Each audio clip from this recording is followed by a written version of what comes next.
665 triliun. Nah, itulah yang kami juga selalu ditanyakan kemana saja anggaran pendidikan ini.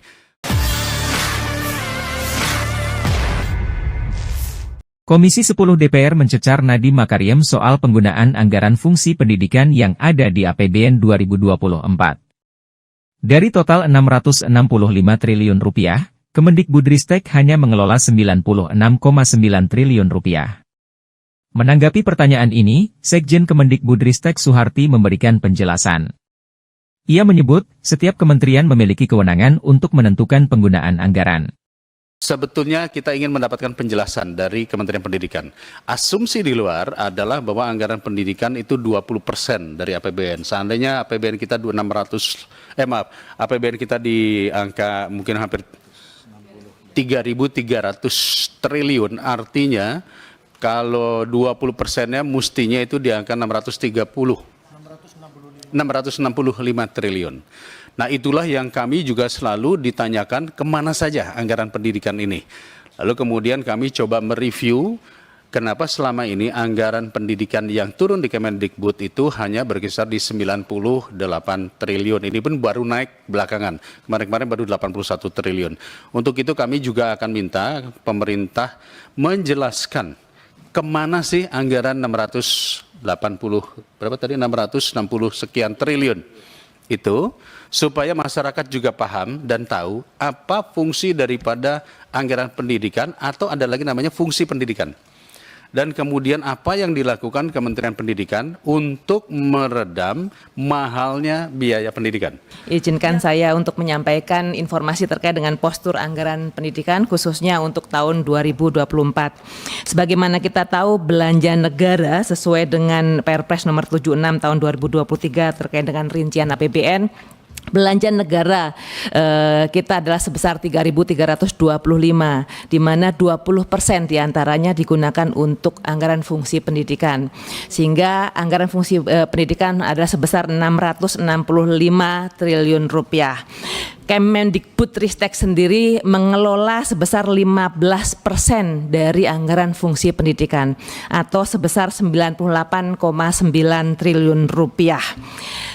Porsi terbesar digunakan untuk transfer daerah, yaitu sebanyak 52%,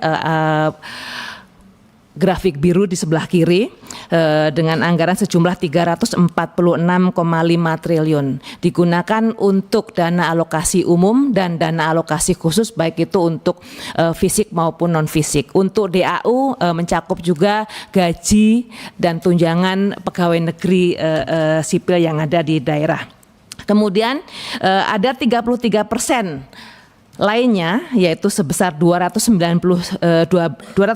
triliun yang tersebar, termasuk diantaranya untuk Kementerian Agama 62,3 triliun, kementerian dan lembaga lainnya 32,8 triliun, dan juga anggaran pendidikan pada belanja non-KL yang dulu disebut BABUN, dan juga anggaran pengeluaran pembiayaan sebesar 77 triliun. Kemudian halaman berikutnya, Kemendikbudristek sendiri tidak memiliki peran dalam pengambilan keputusan terkait dengan alokasi anggaran, halaman 4, yang di halaman 4. Satu lagi, sebelumnya. Ya.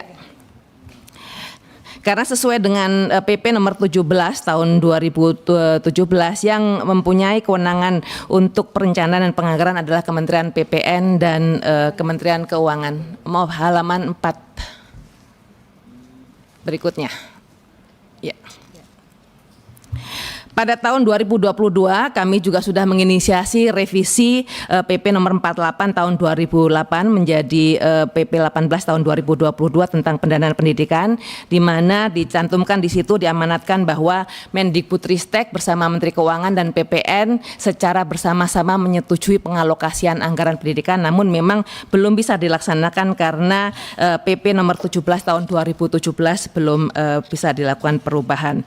Jadi keseluruhan anggaran fungsi pendidikan yang dikelola oleh Kemendikbudristek hanya sebesar 15% saja.